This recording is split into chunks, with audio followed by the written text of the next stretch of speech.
Table have names on them, and if you don't see a name, you'd be welcome to sit in that chair. We'd be glad to have you at the table if you'd like to join us. Well, welcome everyone. I'm Alex Jones. I'm the director of the Shorenstein Center, and we are here in a kind of post-mortem mode, which is really a very, very interesting part of the whole Goldsmith Prize experience, because it gives a chance for the various investigative teams, and these are the people who, to my mind, are operating at the very top of the game, to talk about how they did what they did. And in many cases, how they did what they did is even more interesting, or just as interesting as what they found out, at least if you're a journalist. So what we're going to do is begin with the Goldsmith Prize winner, with the Chicago Tribune, and then each team in turn will just give a brief kind of summary of not exactly what happened necessarily so much as what were the problems that you had to overcome. What were the things that made you have to either come up with a plan B or overcome a particularly difficult hurdle, or had some particularly curious, dimension to it that would make it a fascinating thing to talk about this morning. And I'm going to presume to begin by asking Tricia to repeat the story she told me last night at dinner about the confrontation with Dr. Heimbach and sort of wrestling him to the ground. First of all, recognizing him as a charlatan, and then how the team, after having done its research, got this guy. And, well, Tricia, would you tell that story? It's such a great one. Well, Sam's gonna help me here because he did a lot of that too. So the David Heimbach is the burn surgeon who testified at that hearing I went to in California, where they were considering a bill that would have changed the rule that is the reason why we have flame retardants in our furniture and our baby products, and why they're so ubiquitous in our lives. And I went to that hearing. At the time, I thought I had a good story about tobacco, and I didn't know what to expect there. And quite honestly, if they'd passed the bill then, the project might have been dead, right? Because there wasn't, at that point, there wouldn't have been a problem to write about to a certain degree. It wouldn't. So I didn't know what to expect. I showed up, and I heard David Heimbach testify, and he really did. There was this gasp in the room when he testified, telling the story of this tiny little baby, this tiny little infant who had been so horrifically burned. And I was sitting in the audience thinking, because he told a very specific story about a mother who had put a candle inside her baby's crib. The candle tipped over, and the baby, it was this terribly sad, and then he went on to describe and really detail how awful this child's final days were. And at the time, my own kids were really young. I had twin boys that were in cribs at home, and a daughter not much older than that. And I just couldn't wrap my head around, why would a mother put a candle inside? Inside. I actually turned to the person next to me because I wrote down, did he say inside? Inside. And no one asked him. I mean, this is a Senate hearing. No one said, excuse me, Dr. Heimbach, inside the crib? Or should we be basing public policy on a mother's decision to put a candle inside a crib? And I guess, and I don't mean to laugh at this, because I do, I think we've probably all covered stories over in our careers where, there's a parent who would do anything to take back one mistake, to take back one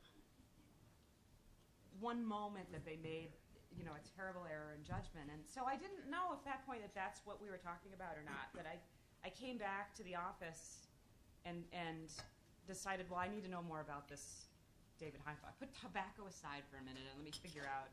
I already knew he was being sponsored by the Citizens for Fire Safety. I had pretty good sense that was going to be a very fruitful line of reporting. It was clear that they, just from looking at their 990, that they had very strong connections to the chemical industry. And I figured with some digging, I would probably, ultimately we found out they were front group.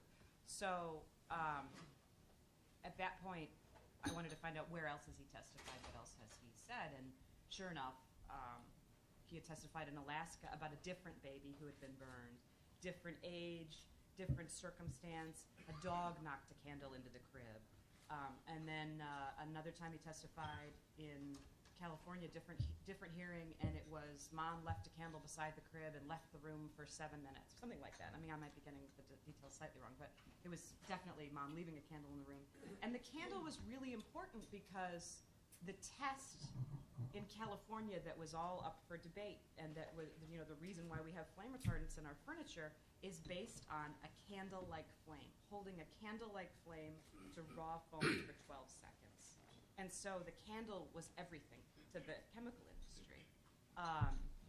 So it was exactly, all these people are arguing it doesn't work, the standard doesn't work, this is crazy, we're getting, our kids, our bodies, everybody's getting, there are flame retardants in our bodies, in our children's bodies, in our world, all over, and they don't work. And here's this burn surgeon saying, but, they could have prevented the death of these children. So Sam and I talked about it, and we just said, we've got to find that baby, those babies. And so at that point, yeah, we talked about, how could we, it's really hard to prove a negative, right? How do you prove someone doesn't exist? Right, So, we wondered, did these children even exist? We had our suspicions that they didn't, but how do you prove that?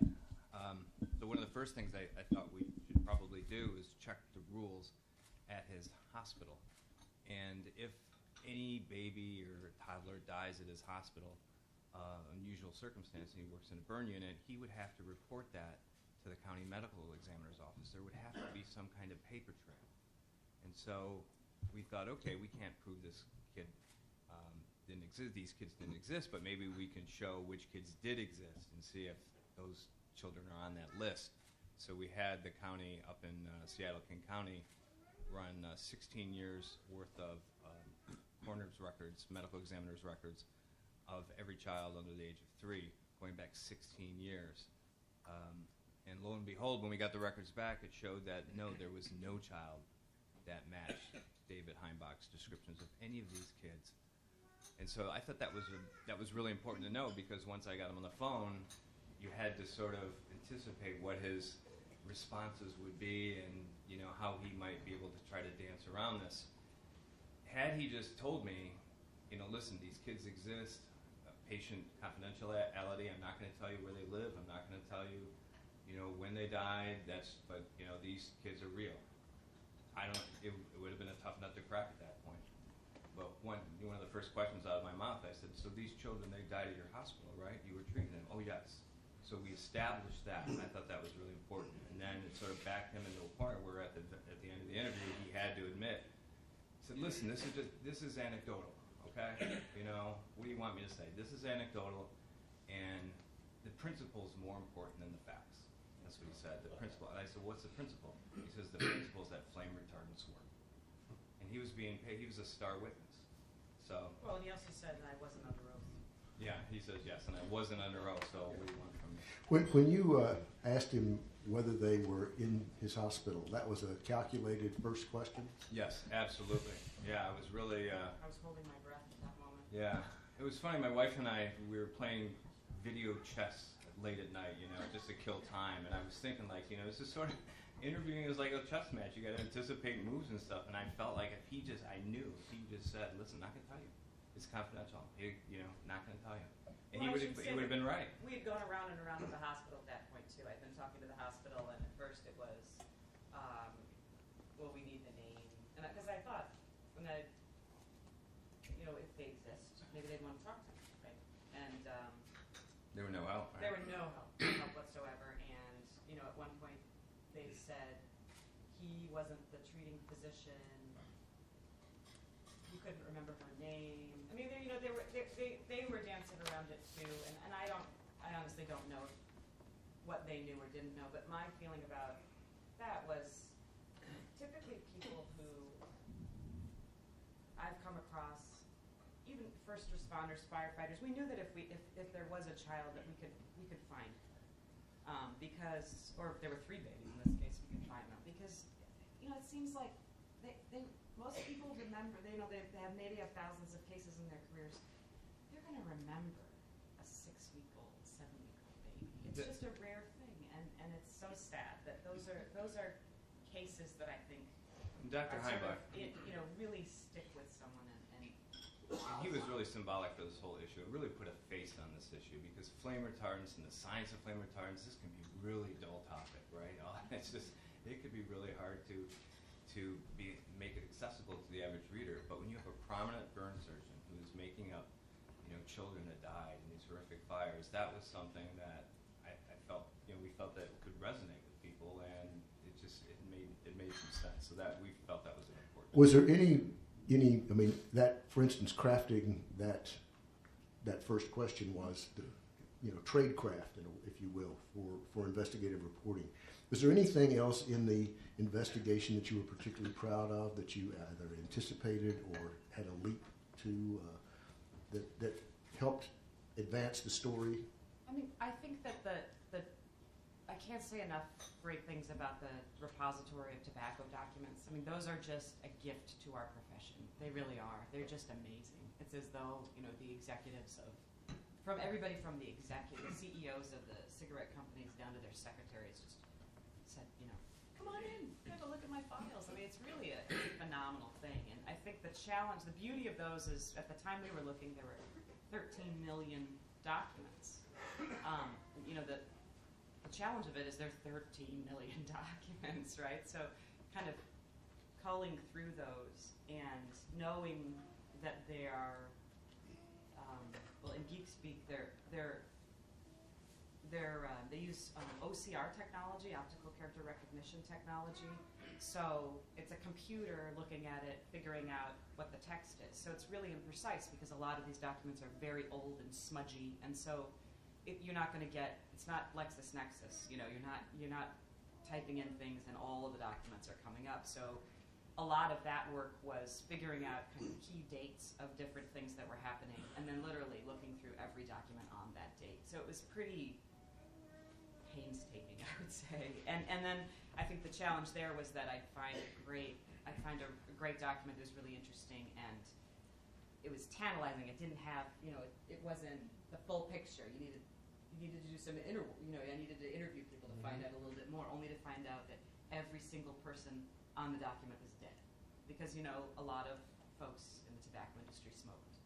A lot of these things happened long ago, and they're just not around anymore. So there were many, like, wow, this is so interesting. Okay, well, they took it to their grave.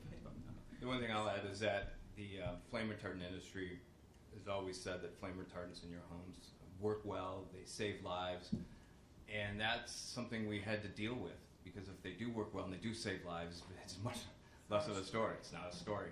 So we had to wade into that whole arena and understand the industry science and drill down and follow their footnotes and debunk the science, in which we had to do.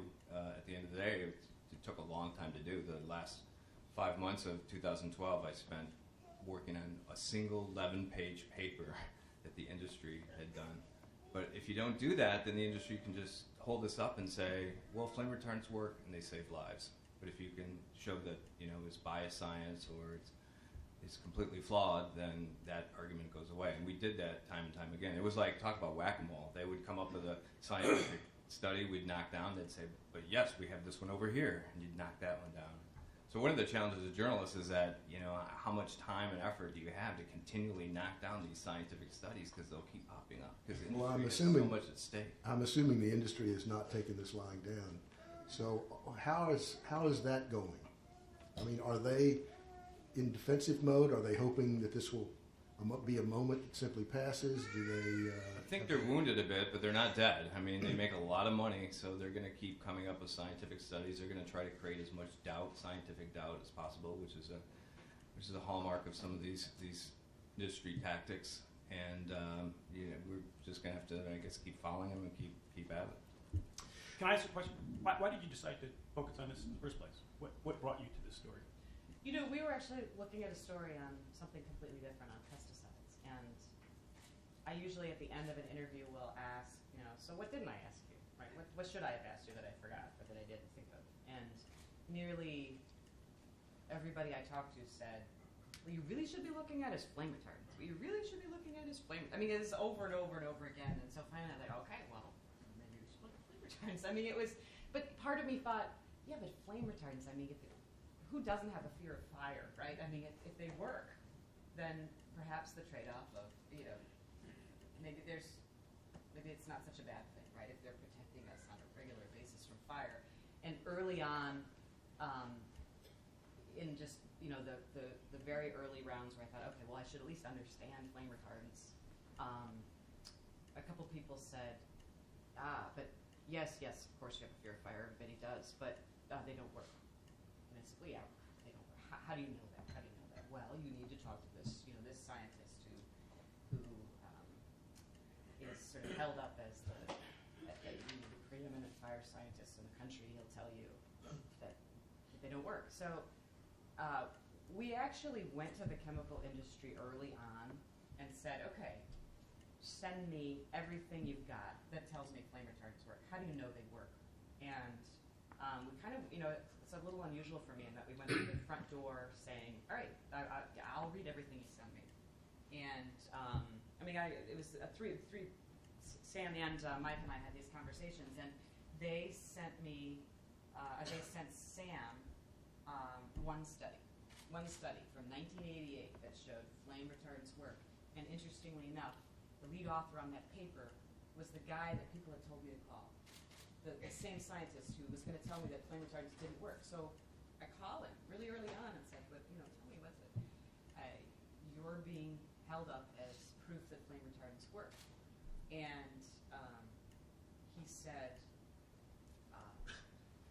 we talked about the test, you know, this arcane technical bulletin 117, and he said, no, you know, this is the worst of all possible worlds in that you're providing this trivial amount of from a chemistry perspective, it's a small amount. It's like 3 to 5% of the weight of the foam, but in reality, couches are big, foam's heavy. You wind up with pounds of them in your house. They migrate into dust. You know, we ingest dust. They wind up in our bodies. But he said by the time the fabric cover, you know, the upholstery fabric burns and the flames get to that foam, the fire just laughs at it. And that's when I went to my editor and said, okay, I think it's time to pivot here. I think we have a different story. And it is a good strategy, I think, to early on go to maybe the subject of your investigation, whether it's an industry or a person or whatever, and ask them some basic questions, because it sort of forces their hand. You see what cards they hold, and I think we learned a lot in the very beginning about, you know, what they would come back at you, because you don't want any surprises at the end of the day. You certainly don't want to spend a year working on a story and have some surprise, you know, that they have an argument you didn't think about. So, you know, get that out on the table early on. Thanks. We don't have time, unfortunately, to linger. I wish we could. I think that all of you would be worthy of a long disposition. Atlanta, from your perspective, you know, what were the moments? What was the craft? What were the leaps? Well, I'll just go back to how it started, if that's okay. Just Sure. keep going. You know, we had been writing for years about the Atlanta district and their incredibly suspicious scores, and finally, in 2011, a state investigation had basically confirmed that there was this widespread cheating ring that had been happening for years in the Atlanta district. And we'd had these questions, you know, okay, if it's going on here, it's got to be going on elsewhere. It's sort of kind of hanging around. But it just seemed like such a monumental task to try to obtain the data that would allow us to really investigate that it, you know, we just kind of kicked the idea around. And I was talking to a researcher with a nonprofit that does some testing work for another story, and he said, you know, I really think this is going on all over the place, and you guys should think about taking a look. And I said, well, we know there's going to be data challenges because the form of the data we were able to obtain in Georgia, which was student by student records, would not be available in every state. And so we'd have to devise a method that allowed us to still identify the extreme score changes without that level of precision. And he thought it could be done and agreed to help advise us basically on the work. So I think our editors were still kind of on a high from the whole Atlanta story breaking, and they agreed to commit the resources to trying to obtain all this data and take a look at it. And it was a bigger project than the newspaper had taken on in, I don't know, what did they say? A while. Decades maybe. Since Bill Kovich was there. there. That they even agreed to it. I don't know what they were thinking. But, we pretty quickly sucked in several other people to the team, and they even had a computer-assisted reporter in Dayton, Ohio at a sister paper helping us out. And so I guess the challenges really took two forms, and one was challenges that we had with the data, and I'll just try to summarize those fairly quickly because they're not as dramatic to listen to, I guess, as hearing about that. But the problem was again trying to get something uniform from 50 states when the states don't handle this uniformly themselves. There's uniform federal reporting requirements, but there's a very widely varying level of access to the data that each of these states have for the public. And so for some states, it was no problem. They were like, yeah, here's the link on our website. Go ahead and download it. For other states, it was like pulling teeth. I mean, it was, it took months and months and months, and we had one of the reporters on our team, Mike Pell, we used to just listen to him. He's fantastic, calling people up and really just bugging the hell out of them almost daily about this. He just... Listen to somebody in a boiler room calling, making cold calls. Yeah, well, he really, yeah. And he could do sort of the good cop, bad cop, back and forth, and we kind of hear him doing We that. Mississippi against everybody, too. It's like, well, Mississippi gave it. Right. Gave this to us, and Mississippi was great, actually. They had pretty good access. But, so, you're the only state, or you're the only state in the Northwest, or the only state. Anyway, so, it just took us months to negotiate that. And I guess the biggest data challenge we faced was that, again, each of these tests the state standardized tests are given on a state level, not on a national level. So you have a different test, different scales, score scales, different everything, really, in every single state. And what we needed was a way to compare across states in a way that was, statistically valid, that wasn't going to, be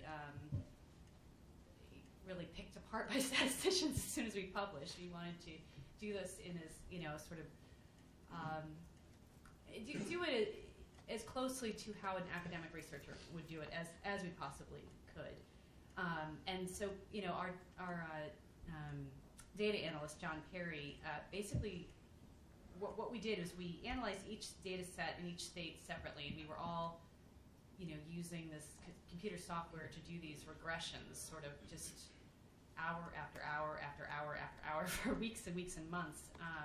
In order to, we had analyzed basically at the grade and school level for every school, every state in the country. We would analyze the state data looking at which grades. So the fourth grade, which schools in the fourth grade in this state had score changes that were so far off the average, basically, that they needed to be explained in a way other than testing progress or a testing setback, because we knew from talking to researchers that essentially the test scores don't change from year to year that dramatically, typically without some sort of intervention, like perhaps a school reconstitution, or school becomes a magnet school that used to be a low performing school. I mean, there's got to be an explanation. So basically we're sort of assembling this list of really extreme outliers in each state. And what our data analyst figured out was that there was a way to look for concentrations of these outliers within school districts, and compare and then convert that to odds so that we'd be able to sort of have a common language to speak from state to state. To say the odds of having a concentration of aberrant, score changes in this district is so unusual. Here's how unusual it is. It's, there's a 1 in a million chance of this happening. And by having sort of these multiple layers, it was also a way for us. What we really wanted to do was to only identify the most extreme outliers, because when you're doing a statistical analysis like this, crazy stuff does happen. Statistically, there will be some really strange changes. Rarely, maybe 1 in a million times, but when you're analyzing as much data as we were, it's going to happen for no particular reason. So what you want to do is sort of reduce the chances of highlighting someone for a reason that was not, that was just random, essentially. And so basically by looking for these concentrations, we were able to find the most extreme outliers in the districts. And that was just the beginning, really, because that was, we spent months and months and months getting to that point. But essentially, a database like that is really only a tip sheet.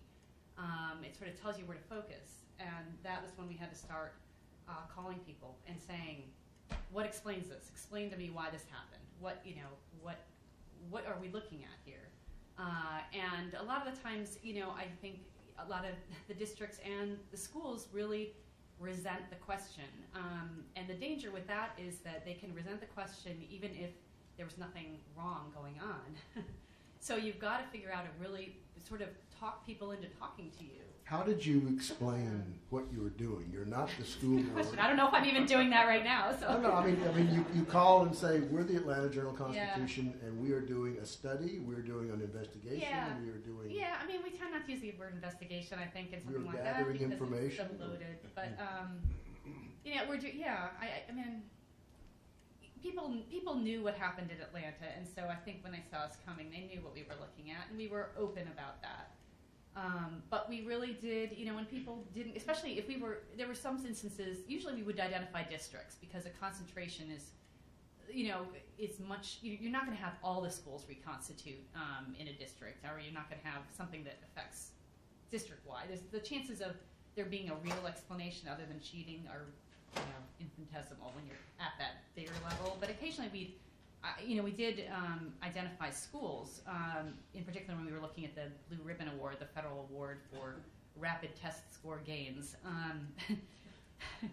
And in those cases, I mean, principals wouldn't call us back, and but we really had to, and you're calling from another state, and they're so busy anyway. I mean, how do things stand with Nevada? You're right. Not so well, but yeah. So again, there was sort of a resistance even when there, in some cases there was an explanation. I remember there was one school that, and also a lot of them are trained to, be proud of these scores, and so they're, you just sort of get this response where, our scores went up that much. I mean, we worked really hard. We went to some schools, like the Blue Ribbon schools, for instance, which are supposed to be the best schools, the most dramatically improving schools, and you can show them that the same one group of kids, as say third graders, were at one level, and the next year as the fourth graders, the same kids miraculously were up here. Right. And then if maybe there had been some questions about how that happened, the next year they would be Drop right down back again. to the bottom, and they would just look at that and be like, yeah, but we were up high. Right. And so we focused on this one school in suburban Washington, Montgomery County, Maryland, where Arnie Duncan had actually gone out and presented them their Blue Ribbon Award, and making all these statements about it's just truly incredible what happened here. Well, it turns out it was. It was almost impossible, and there could have happened without some kind of intervention. And we got to know a lot of places around the country, school systems. In some cases, they knew that there had been cheating, and we had to pry from them these documents of their own internal investigations. It was a wide range of responses that we got, and you couldn't always take it at face value, because sometimes people who were being resistant, there really was an explanation. There was a redrawing of the boundaries, and so you really had to make sure that you were able to cover, ask those questions and get answers to them, because just because they were pissed at you for asking the question didn't mean that they were guilty, you know. We ruled out a large so number of districts and a schools lot of over time. yeah, a lot of what we were Decided doing to was go out. sort of investigating our own findings. I think we spent really an incredible amount of time doing that to make sure that when we did publish, that what we focused on truly was, you know, the worst of the worst without explanations. We have to move on. I'm sorry to say. Thank you both very much. Very interesting. How about the consortium? That what are the craft, the leaps, the epiphany moments? Well, maybe to the original question Alex asked, what were the challenges? So the two short answers for me would be working with American journalists, and I'll explain why, and then New Jersey was the second one. So the project was born out of work we had done at Global Integrity in many other countries, looking at essentially the strength and weaknesses of anti-corruption systems and institutions at both the national and local level. We had combined a lot of reporting and data work and built software to gather this kind of data at mass scale. So we've been doing stuff at the municipal level in Mexico, and Alex mentioned the provincial level in Argentina, and then we go look at right to information issues in healthcare in Papua New Guinea at the provincial, like really kind of arcane, in-depth stuff, but we saw it would lead to change. You report on these things, and government had a roadmap for reform. And so kind of over a coffee, we said, like, why wouldn't we do this in the U.S.? So the ironic thing for us, at least, I don't know how Gordon felt, but we hired, to get the project going, all of these incredible State House reporters around the country, drawing from the INN network and the Center Zone network and PRI and public radio, you know, including folks that have won Pulitzer Prizes, like Mike Stanton, right down 95, worked for us in Rhode Island. And the interesting thing for me, and where the pain came, was we were demanding such intensive levels of sourcing and narrative to back up the data they were gathering, that we got a lot of pushback. And the pushback was basically kind of, how dare you question my authority? I've been doing this for 25 years, and I don't need to give you a second source. I don't need to give you another reference for, you know, why I'm choosing 50 out of 100 for this random indicator. And I think it was unexpected. We hadn't experienced that before, and frankly, because the quality of journalism in this country is, despite all the sort of neuralgia, is so much better than the rest of the world, quite literally. I think reporters naturally, and for some justifiable reason, have that kind of reaction. So as we kept going back and back, knowing that we would be hammered if we published without that kind of sourcing, we kept demanding these sort of fairly intensive levels of justification and rationale for all the data they were sending to us. That generated a lot of friction. Did you have to make some changes? In a few states, right? It was a very small number where we swapped teams, but it was only a handful. I mean, we had some very intense conversations and conference calls, but there was no violence. Well, we're also, you know, we're a not-for-profit, so this project was supported by foundations, and we had a particular budget. And we tried to be upfront with the freelance reporters that this, or the State House reporters in each state, that this was going to be a pretty labor-intensive project. We paid $5,000 to each of our freelance reporters. In the end, this worked out to something like 7 cents an hour or something like that. So the group was in rather open revolt. I'm exaggerating, but not that much. Yeah. The group was in rather open revolt by the end of the project, but there just wasn't any more money available. And then there was the New Jersey problem. Yeah, so the second one, just briefly. So the ironic thing with the project, when it was all done, we were very actually good, partly because we were so busy, but we didn't actually look at the final results until a few weeks before we were ready to publish. And ironically, at the top of the list for the country's strongest state-level anti-corruption mechanisms was New Jersey, despite the fact that no state, including Jersey, received an A or anything. So, you know, we obviously weren't going to cook the books. We said, this will generate some sort of raised eyebrows, and, you know, how do we do this? And we really had to sort of steel ourselves. And we had some very difficult conversations with some, you know, I mean, especially Bloomberg and some other outlets that honestly just would not believe that we had done it correctly, despite the vast data set that sat behind this, despite all the sourcing and the reporting and the 120,000 words. It just, you know, how could we claim that this was a solid method if that's the result? And we had a whole explanation for why that was. You know, you come out of scandals like you have in New Jersey, and actually there's real reform that tends to emerge.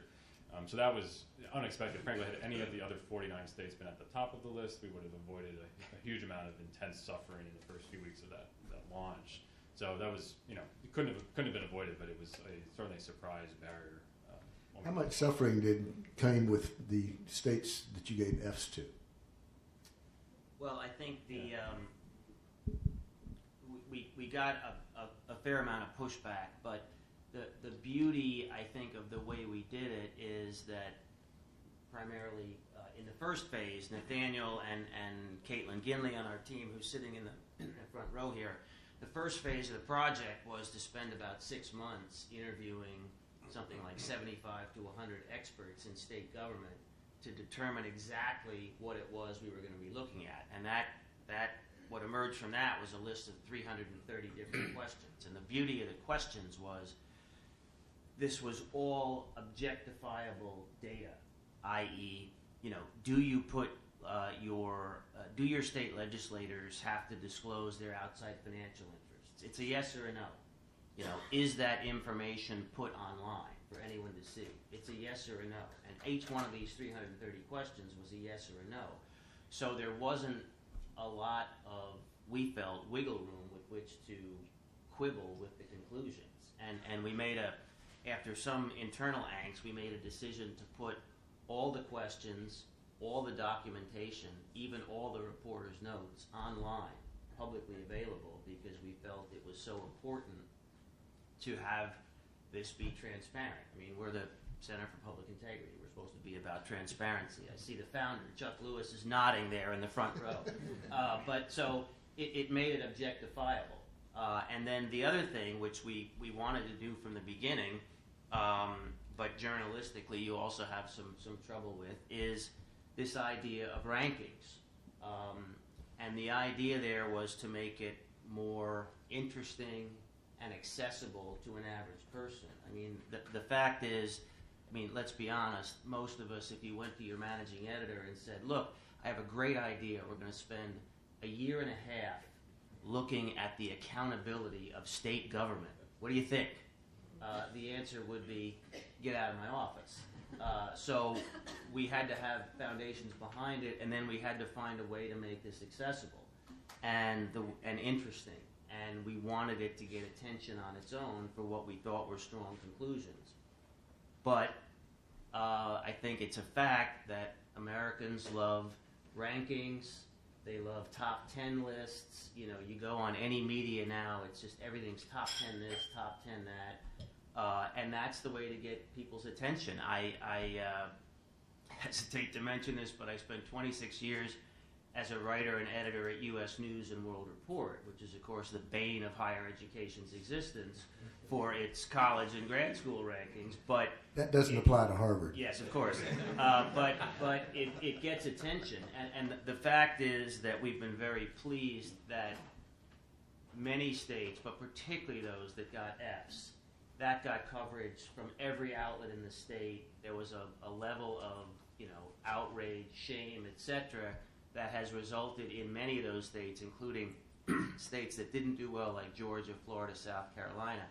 In the 2013 legislative session right now, there are all these ethics reform packages, and on our site you can see something we're very happy about is that Nikki Haley, the governor of South Carolina, in her State of the State address, she spends about 3 minutes saying the state integrity investigation gave us an F in this category, an F in that category, an F in this category, an F in that category, and as a result, we have this commission that's going to propose a package of reforms. And just to elaborate a little bit on Nathaniel's point, is what we found was, in many cases, that states going back some time that had had really horrific scandals as a result of the shame and postmortems on those scandals, those were the states that had moved most aggressively to change some of the things we were measuring. And so that was true for New Jersey, but there were others that caused us also a chuckle. Illinois was another state. They didn't get an A, they didn't even get a B, but they had made a bunch of changes despite the fact that something like 4 out of the last 6 governors are in prison. Do you have any, I don't doubt immediately, but do you have any plans to come back to this, to see what has happened in response? Well, how much it's changed?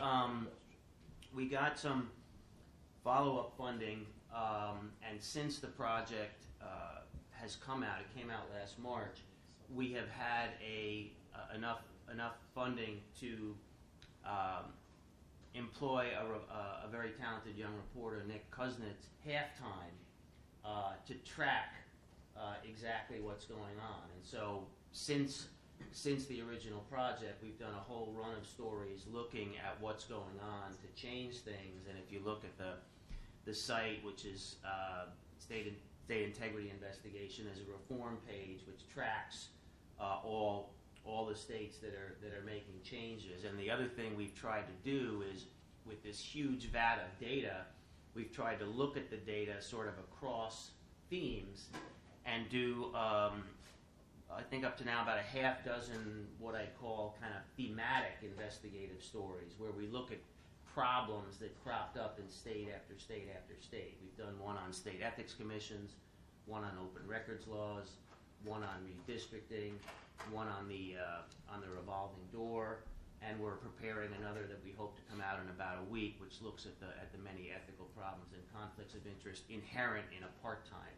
legislature. Are you also keeping an archive of the articles that are done by other news organizations that are linked to or We're this? trying. We're a little overwhelmed with that. I don't have the statistics in front of me, but it's been literally thousands of mentions, I would because imagine. the whole thing was set up so that, you know, in a given state, when it came out, I mean, basically every outlet in the entire state would do at least a one-day story with, you know, often the, you know, expressions of outrage, etc. So that it was just a really good tool to get people to cover what we had done. Yeah, great, thanks. Los Angeles Times. How did you come to, first of all, know about the perversion files? That I would have thought, been a closely guarded secret just in terms of the name. Thanks.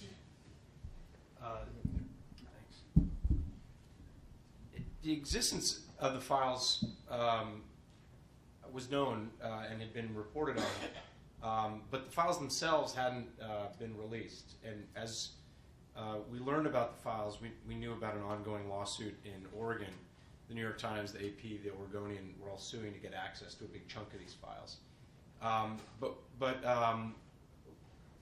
we were able to get our hands on a larger and more recent batch of those files. And so we began going through those and trying to figure out a way to make sense of tens of thousands of pages of somewhat old and confidential reports of alleged sexual abuse of boys. And digest them in a way that would allow us to make sense of them for the readers. Was it a different lawsuit, or just a tipster that gave it to you? No, there had been a lawsuit in the 1990s, early 1990s in California, actually, and this is one of those weird ways in which lawsuits turn up files, and those files had been produced in discovery as evidence, so they were protected documents in that sense. And then they'd kind of been in a lawyer's basement for many years. And then a journalist had unearthed them and written about them. And then they'd been handed from lawyer to lawyer over the years, and lawyers who were suing the Boy Scouts would share some of these. And so they were out there. It wasn't wide circulation, but they were, it frankly wasn't that hard to get the documents. What was hard was what to do with the documents once you got them. I think when we first looked at this and got the records, we spent some time going through a few hundred of them and said, okay, what do we have here?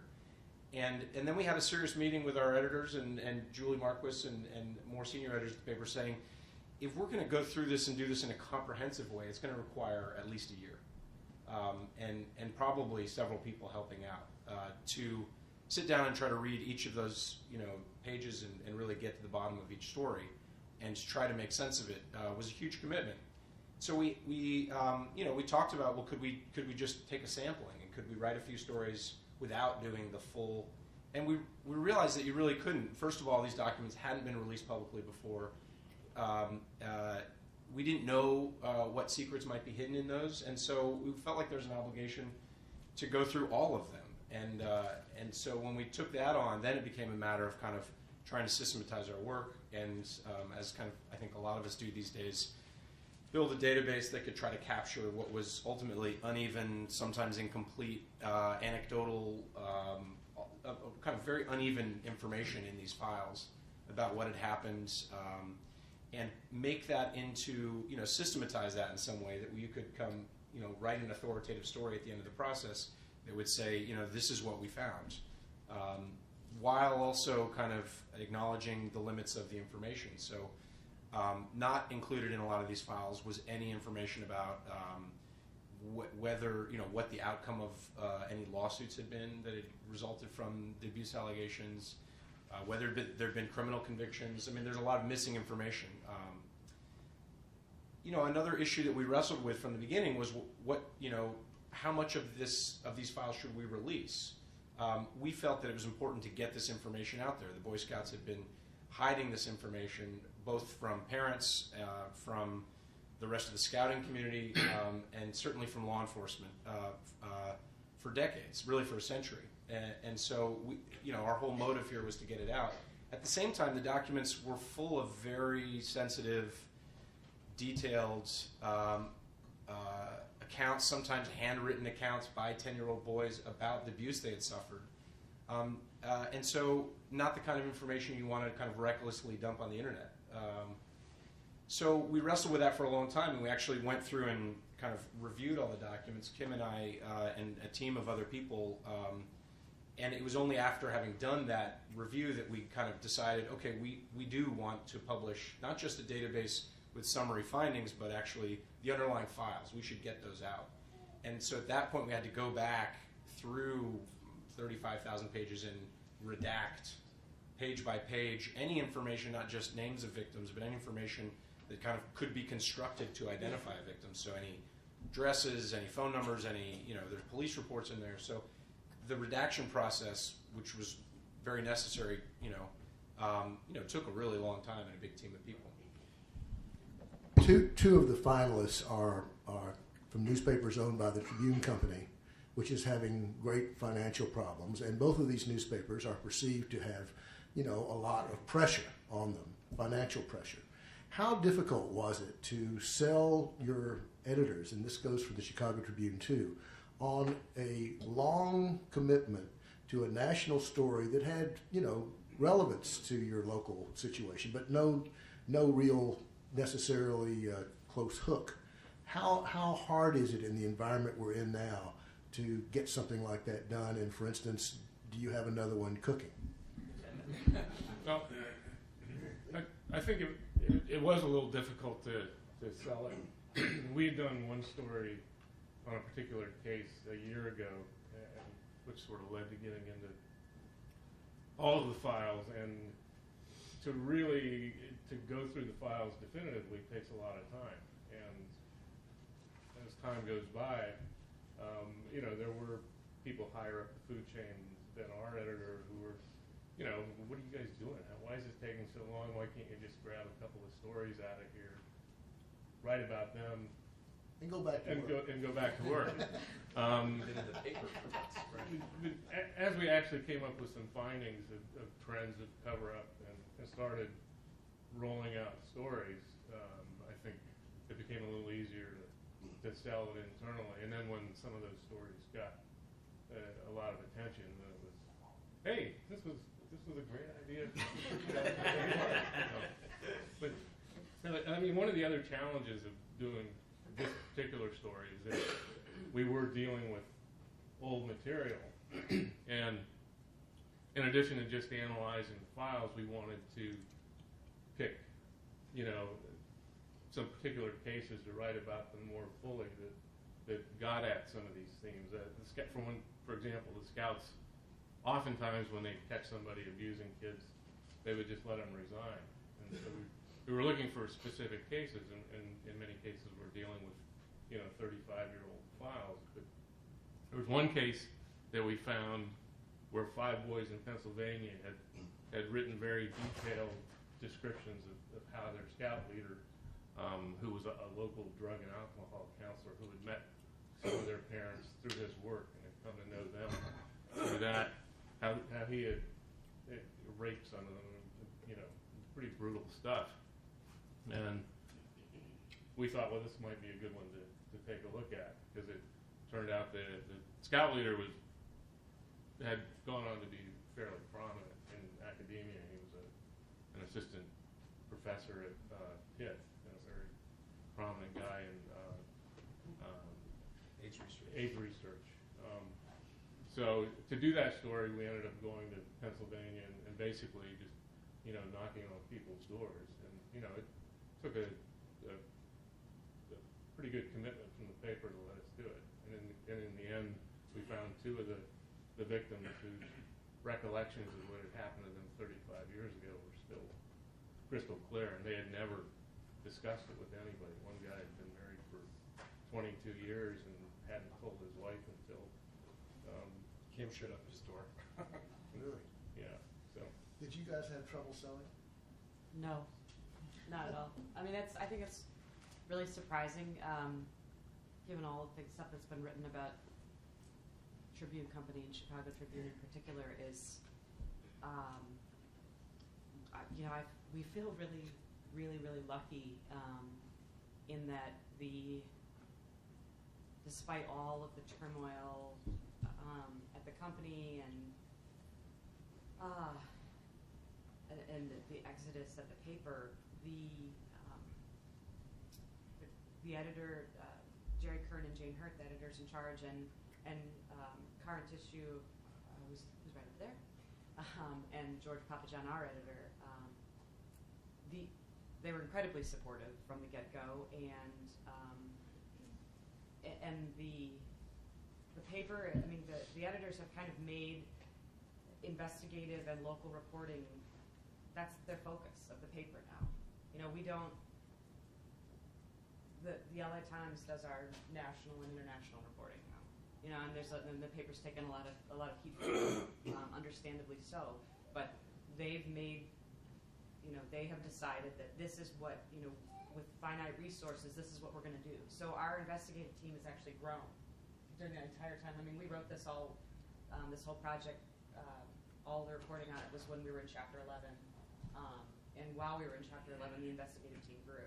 So, I mean, for us, the big question is, I feel like we have the best job in journalism right now, and that they're so supportive of what we do, and I couldn't be happier.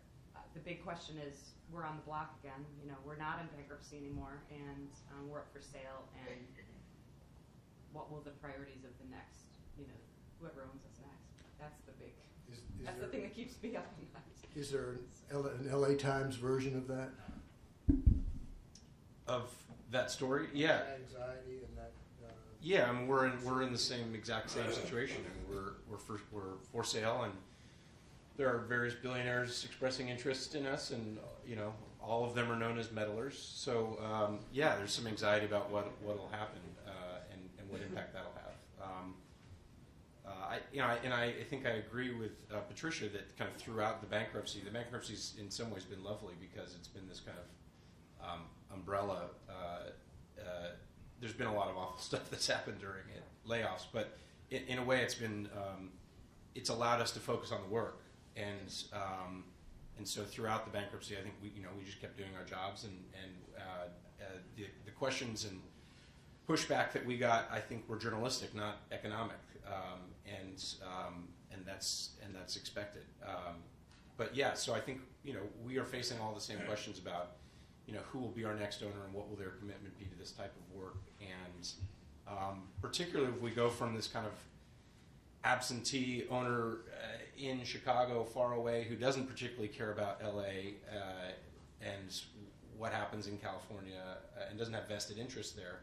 If we go and move towards a local owner, which a lot of people are hoping, that will involve them having vested interest, most likely. And so, that's the kind of every white knight that the Tribune Company has turned out not to be a white knight.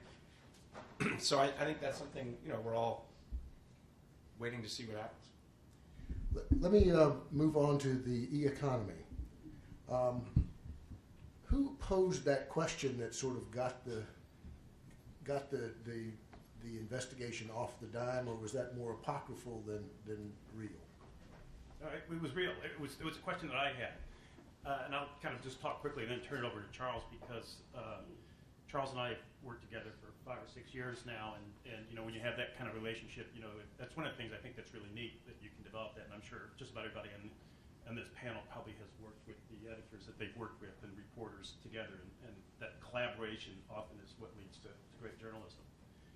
And just as a business editor, you know, for a number of years, you know, it occurred to me that you know, kind of the one of the transformational technologies of our time is mobile, and you know, devices are truly ubiquitous. And I don't know what clicked, but it went off my head that, you know, gee, this, for the first time in our history, this is a product that you know, kind of is the most ubiquitous consumer product of our time, and we don't make any of it. And that was, you know, it just started with that. It's just kind of, what are the implications of that? What does it mean? Why is that? We know some of the answers to that. But it actually started as more of a general idea, not, you know, kind of we should focus on Apple. And while I was ruminating this, and you know, I kind of stumbled across another little factoid that said that Apple had the highest profit per employee of any company, public company in the United States, higher than Goldman Sachs. And this was kind of for, I think, 2010, because we actually started working on this, thinking of it, you know, kind of, you know, kind of in the middle of 2011, I think. And that's, you know, kind of talk about that pivot and the kind of the fact that you kind of turn on and you say, you know, while this is true broadly, you know, I thought, gee, you know, kind of why is that? Well, part of it's because they don't employ a lot of people. You know, they have all these people work for them. But also focusing a story on a company like Apple that is so iconic and so recognizable probably would be a better way than some survey story that you know, kind of looked at, you know, kind of how an industry operates. And also part of the beauty was that Apple was this wonderfully admired company for all sorts of good reasons. You know, kind of, it makes great products. You know, when we had a lunch with Tim Cook, the first thing I did was took out my iPhone and put it next to me, just so that he could see that I didn't have anything against their products. This wasn't about that. In fact, you know, in my eyes, it was more than an Apple series, even though it kind of focused on Apple. It was about, you know, job creation, innovation, challenging some conventional wisdom. They said that couldn't be made, you know, kind of couldn't be made in the U.S. Well, that's what the Japanese automakers said, and that was another kind of part of the series.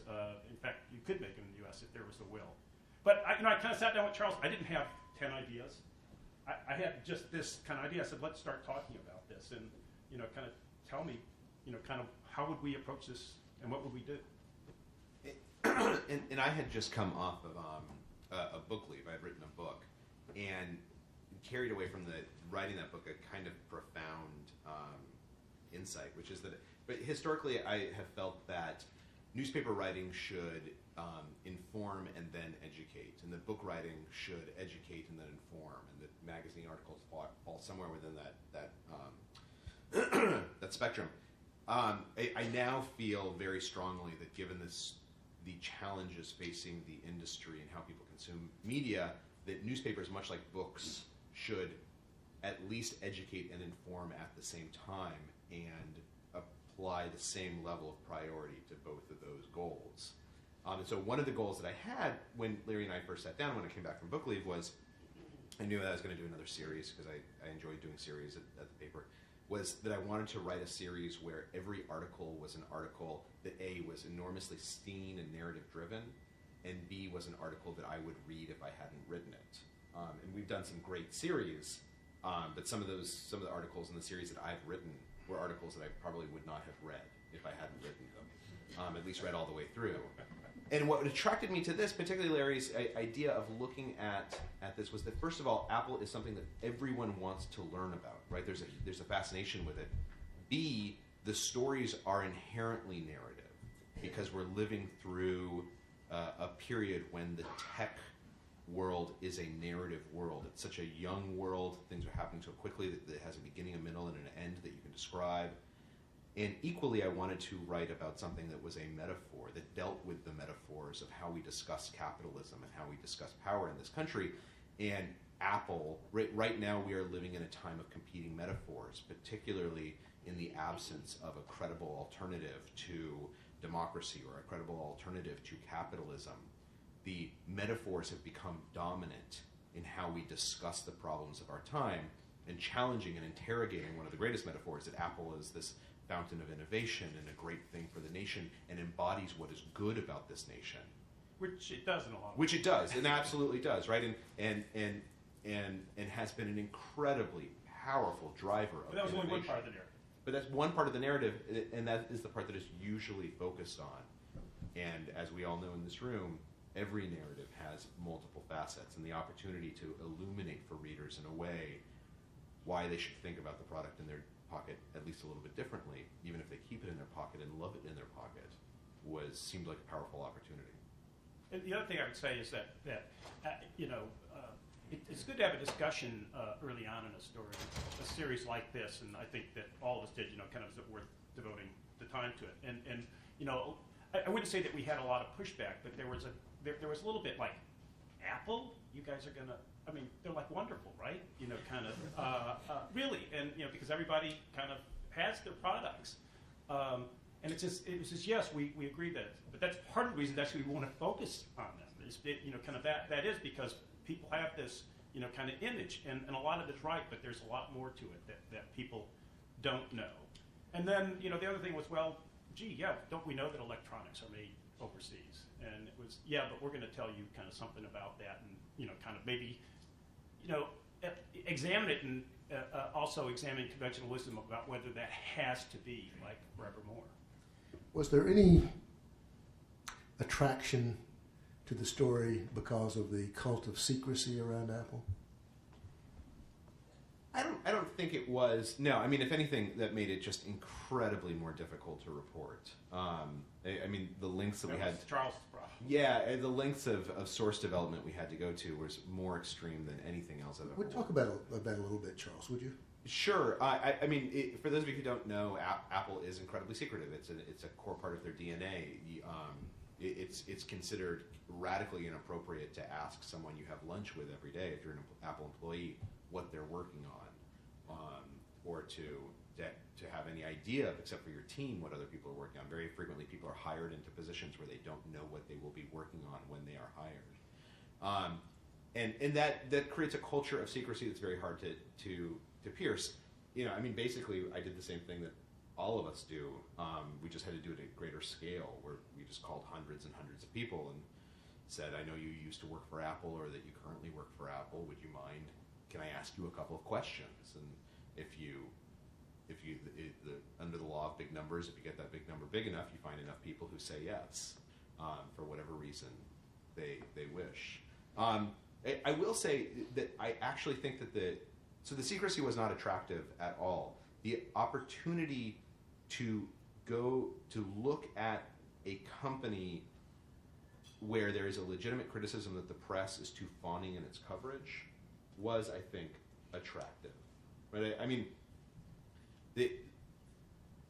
For many years, and I don't think people think about this deliberately, journalists at least don't, if you are online, you have a certain amount of coverage about Apple because it draws audience, right? If you look at Gizmodo, any of these tech websites, Apple is a mainstay of their coverage. Even some magazines that I think are wonderful magazines have featured Apple executives on their covers and had interviews inside that seemed a little softballish, perhaps to me. And I think that one of the reasons why is because having access to Apple is so difficult and is so valuable from a journalistic enterprise, not just financially, but in terms of getting information that your audience genuinely wants and is genuinely hungry for. And so I was attracted to the project because an opportunity to, spitting in the eye of the giant's always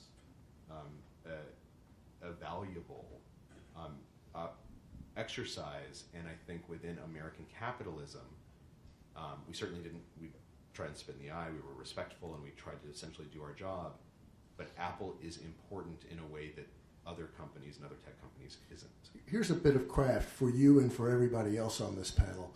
When you are in a situation where you're trying to persuade people in a culture that does not want their people to talk with you, but you're trying to persuade them, and you're basically having to do it randomly, you're assembled a list, does it make a difference if you call them or you knock on their door? David Barstow has said knocking on the door works much better, he thinks. What do you think? I would love to have knocked on their door. I mean, unfortunately, we made over 1,200 phone calls, and I just couldn't spend enough time knocking on those doors. But yeah, absolutely. If I can identify a source who I think would be useful, I'd love to knock on their door. You all found any? Always knock on the door if you can. I mean, obviously you can't 1,200, but. Well, I mean, not everybody would want to knock on the door, because there's a kind of a, that's much more intimate and it risks more somehow, personally. But it is more effective. Absolutely. I mean, don't you think it's so much easier to hang up on somebody on the phone than to shut the door in there? Absolutely. I think it probably depends on the particular story. I think, yes, it always is, but then also depends on the story.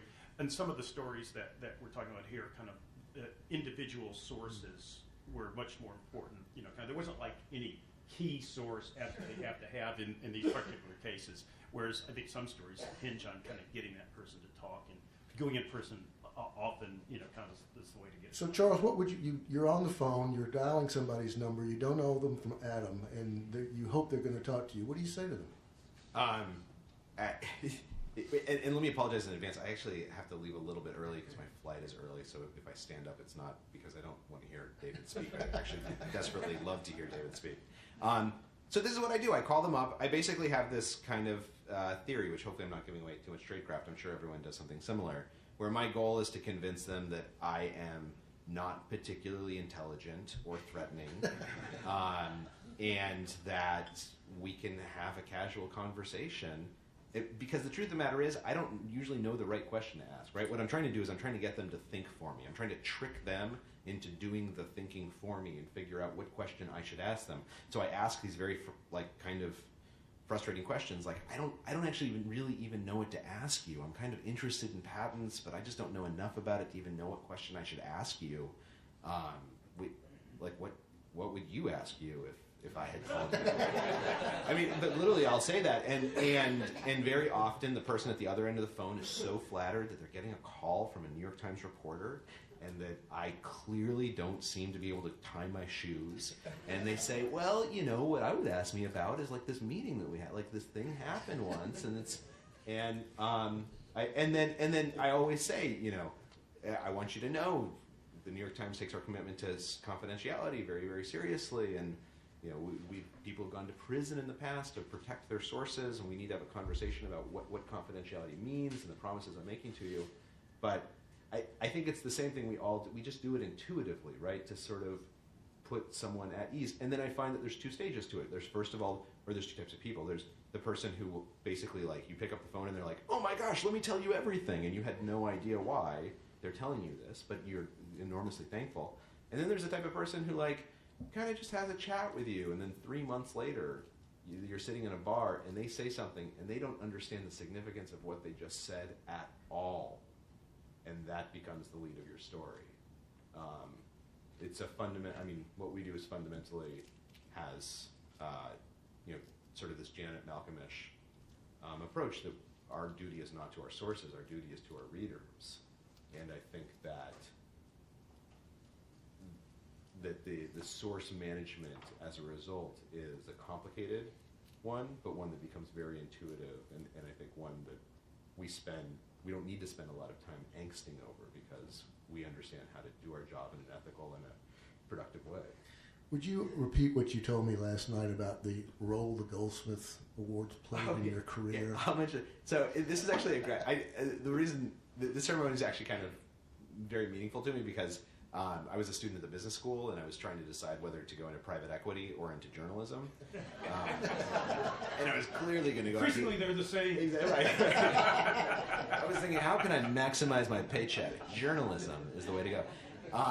And I decided to go into journalism. I came to the Goldsmith Awards, I guess 6 years ago now, when Marty Baron and the Boston Globe won for the Priest scandals. And I met Marty at that ceremony and introduced myself, and he basically got me hired at the LA Times. So I essentially became a journalist because I came to this ceremony 11 years ago. And my student loan agencies have been regretting that day ever since. David, if you would, and where's Paul? Yeah, Paul, why don't you join us at the table? Oh. Okay. David, the Walmart story, how did it start? How did it proceed, and what were those moments for you? Oh my God, those moments. I had some of the best moments of my entire journalism career on this particular story.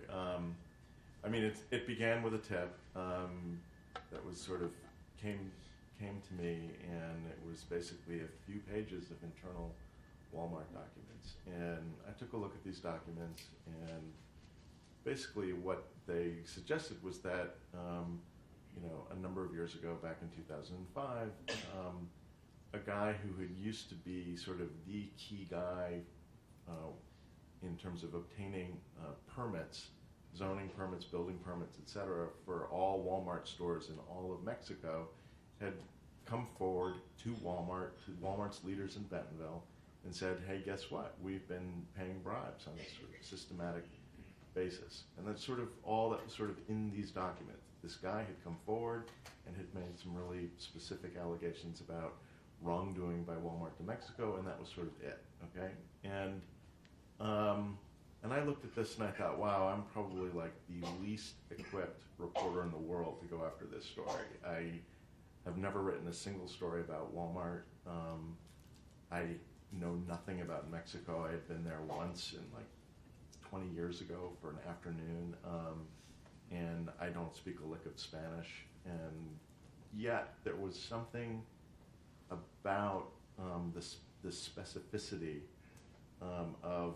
There were two things. One was that there was a very specific quality to some of the allegations that were in these few pages of documents, which we didn't know at the time. We didn't know where these documents came from. We didn't know anything about whether or not they were legitimate or not. We knew next to nothing about these documents, and they came to us in the most bizarre, unexpected, strange way, which I really can't talk about here. But it wasn't like we had somebody coming to us who was like a whistleblower. It sort of, these few things fell into our hands. But the thing that really grabbed me about those documents was that we've all dealt with whistleblowers, right? Most of us have been dealing with whistleblowers our entire career. And one of the things that really jumps out to me when I'm dealing with whistleblowers is, number one, the person who is coming forward as the alleged whistleblower, are they in a position to have witnessed the events firsthand?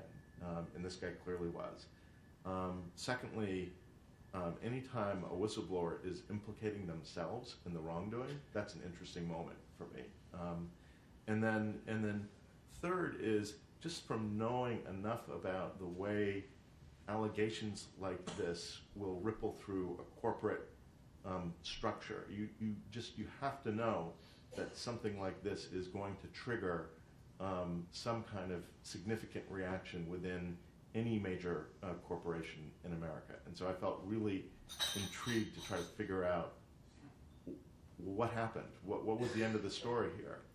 And so in this particular case, and I think one of the really good reasons for trying to get out of your office and go knock on doors is, among other things, it's really fun. I mean, it's actually the fun part of doing this. And for me, the most amazing moment, the breakthrough moment in this particular story came when I was in a hotel in a pretty desolate part of this country, trying to make contact with somebody who I thought would be really useful for me. And I got a text message telling me to stand by the ice machine on the fourth floor of this hotel at a designated hour. And so I like sort of sheepishly went to the ice machine and waited and waited and waited. And somebody came to the ice machine and handed me a plastic bag. And inside the plastic bag was this hard drive. And I didn't know what was in the hard drive. I hoped there was good things in the hard drive, but I flew back to New York. I went to our computer guys and I said, tell me help me figure out what's in this hard drive and how can I search it like today. And so I started searching through this thing, and I remember I would walk over to Paul every like couple of hours, like, holy cow, you wouldn't believe, and it was like this, it just was Christmas every day for weeks on end. And so there's a lot. I mean, there is a kind of an element of luck in these things. I mean, I had this one person who I was desperate to get to, and I drove to their house. This was in a place where they don't speak English, and lo and behold, it was a gated community. And I was like, oh God, gated communities! I can't stand gated communities. And so I went to the security guard, and the security guard speaking this language to me, and I'm just playing dumb, and I just am saying over and over again the address that I'm trying to get to. And the person just kind of finally just sort of like gave up and let me go through. And so then I went to the house. No one was at the house, and I just camped out. I was so afraid. If I left, I'd never get back in. And so I just waited and waited and waited and waited and waited. 8 hours later, this person showed up, and I approached them and said, I'm David Barstow, I'm from the New York Times, and they looked at me and they said, oh, I know why you're here to see me. And what it turned out was that this person worked for a new company that had been raided by the FBI a couple of days ago for some completely unrelated thing. And so when I said, no, I'm not here for that. I'm here for this other thing. It was like, oh, and they were so relieved that they were like, oh, come on in. And so I had like all of these like moments like that along the way where you have these wonderful sort of things. There's this saying, my sister once hiked the Appalachian Trail, and when she came back, she told me that there's this saying on the trail, it's called there's moments of trail magic. Where when you're like at your worst moment, when you're like at your hungriest, and when you're just ready to give up, something wonderful will happen on the trail that will carry you along. And I often feel like kind of what we do, if you really throw yourself out there and you really commit to it, you'll have these wonderful moments of trail magic. And that's what I kept having along the way here. The guy with the drive, was he the guy that you were hoping to meet? I mean, was this someone you'd been cultivating, or I know you can't be very explicit, but I mean, the thing is, did you know the guy who gave you the hard drive? Yeah, I really can't talk about that, right. but it was a great moment. And did you get some ice too? Was that we have just a few minutes, and I want to open the floor to all of you who may have questions of this group or about their craft or about investigative reporting in general. If you have a question you'd like to ask, just indicate, and the floor will be yours. Shirley.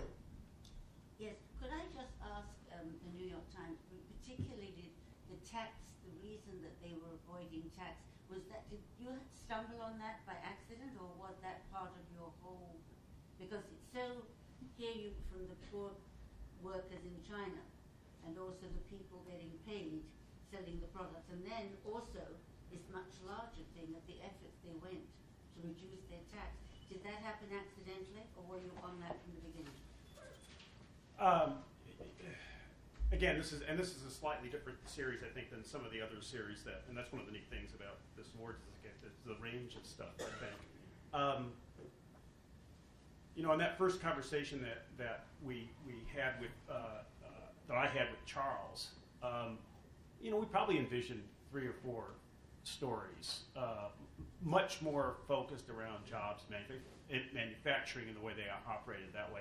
In fact, initially, in a certain way, I thought of it as a jobs series, and it happened to be in tech, and tech is like the most important, or one of the most important industries in this country.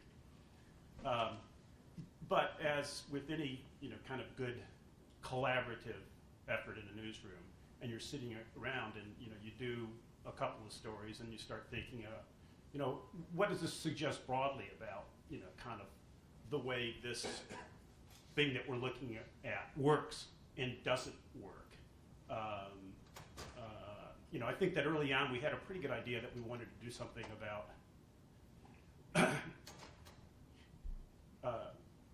actually, we did, as far as we did a story about retail workers, retail stores. And that wasn't Charles' story. But what happened there was, we found out, kind of they have X number of employees. And they said, well, look, we've really increased the number of employees in this country. And maybe, yes, kind of 1 million people are involved in making it elsewhere, but we've increased a lot. And then you ask, okay, well, where are those workers? Because, we know they're not in Cupertino. Well, it turns out they were mostly in this Apple stores. I think it's like 2/3 of their U.S. employees work for Apple stores. And everybody's been in Apple stores, and oh my God, what a wonderful experience it is to walk in a beautiful kind of, designed Apple stores. As much work has gone into designing those stores as gone into designing these things. But oh, by the way, how much are those workers paid, and what's the turnover of those stores? And when you start, kind of that's where kind of something leads you. And then, we knew there had been criticism about, kind of taxation. And David Kochanowski, who last year won a Pulitzer for his coverage of corporations and what taxes they do and don't pay, he sits right next to Charles in the newsroom. And so I think he was overhearing that, and that led to a little bit of a conversation of, I had actually been thinking when I was doing that series of taking a look at, kind of Apple and what it did. But maybe now is more of a better time to look at it. My idea about I had fairly early on the idea of looking at the auto industry as a parallel, and they said it couldn't be done, and kind of basically Nissan starting in kind of the early 80s with a very small plant. Kind of now there are kind of with suppliers and everything in Tennessee, there are kind of 100,000. So it kind of started building on its own. It wasn't started with the design of just being. Apple culture, an Apple culture, along with the genius of their products, everything looked as if let's try and get as much money out of this. That's what I meant. We're reading this. Yeah, and that's where, to some extent, kind of we found, kind of part of with the tax, it was like they were as creative in figuring out, kind of how to reduce their taxes as they were in packing all the miniature stuff in there. So there was a common theme to it, but I can't say that we started with the list of stories, and then at the end, that same list of stories was done the same way. It was kind of started with this narrow thing, but then other things occurred to you as you report, and then you kind of brought it out. If those of you on the panel have questions for each other, you'd be most welcome to respond as well. Yes, Bob. This is for Atlanta. I'm curious about the reaction of the newspapers in the communities where you're reporting on test scores. Did they know what you were up to? Did they try to help if they did? Or did they see you as a competitor on their turf and sort of try to do a story on their own? Some of all of that, but it was interesting that what we ran into in a lot of places was there would be education beat reporters who had been covering school systems, and they had become somewhat protective of their school system. In fact, in one case, I think this woman was probably more defensive about what happened there than the superintendent was, because they have created this narrative themselves of success, of education reform that's led to all kinds of great results. So in a way, they have a stake in it in some cases. And there were other situations where people actually wanted to replicate what we did, or at least reported on it after we did so. But there were, I would think, as much as not, they were simply like, how dare you come in here and tell me how I haven't been doing my job, basically. I mean, I think those are the ones you remember the most. But I do know that I think Mike Pell was taking a lot of those calls for a couple of weeks after the series ran. We were just getting tons of calls, and a lot of it was just interest in, how can I do something like this, and is there any more data that you can share with us? And then they would start hearing how you do it and kind of think, well, that's very nice. Thank you very much. And can I ask, are all of you at work on other projects now? Everybody's got something going? Anybody want to talk about it? I didn't think so. Well, we've come to the end of our time. I want to say this has been mentioned to me already several times, that this was an extremely strong field of Goldsmith finalists, and all of you were chosen because the judges recognized extraordinary work, and not just extraordinary work, but extraordinary work on very important things. So, and they've all had that critical word for the Greenfield family and for the Goldsmith Awards. You've had impact, and I think that is something that has been demonstrated amply. So again, my congratulations to you all. We have Allison.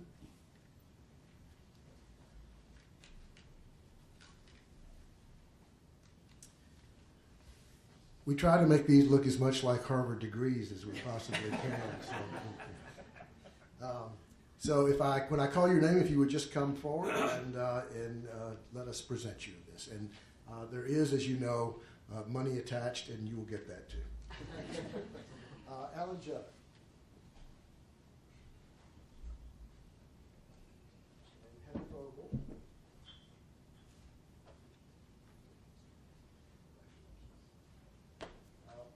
Going to give one of these to each of you. Nathaniel Gordon. Thank you. Here's Kathleen. Can I give that to you? Okay. Jason. Thank you. Kim. And would you see that Charles gets this? Yes. David? Thank you. And if you would join me in saying, thanks for working for us. I feel like this is the group that is working for the benefit of us all. And we are very grateful. Thank you.